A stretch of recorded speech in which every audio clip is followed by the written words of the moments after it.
Aksi pengeroyokan yang diduga dilakukan anggota Satpol PP Kota Gorontalo pada anggota polisi saat melakukan razia rutin terekam kamera pengawas. Tak lama berselang, kantor Satpol PP Kota Gorontalo diserang sejumlah OTK yang menyebabkan kaca jendela dan juga satu unit komputer rusak. Aksi pengeroyokan terjadi pada 6 Juli saat personel Satpol PP melakukan razia rutin di salah satu tempat hiburan malam. Korban penganiayaan diketahui seorang polisi yang bertugas di Polda Gorontalo. Usai kejadian, kantor Satpol PP Kota Gorontalo diserang sejumlah orang tak dikenal. Akibatnya satu unit komputer rusak dan kaca jendela pecah. Belum diketahui penyebab aksi pengeroyokan tersebut. Kasus ini kini dalam penanganan Polresta Gorontalo Kota.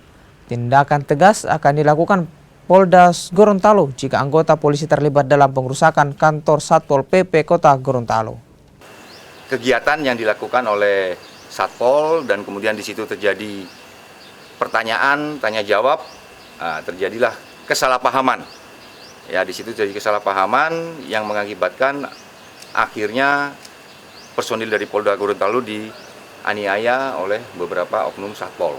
Jadi untuk penyerangan pun sudah kita lakukan pemeriksaan juga, ya. Nah, ini yang harus kita tunggu.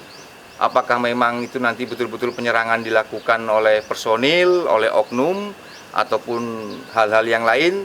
Karena ini masih dalam proses penyelidikan.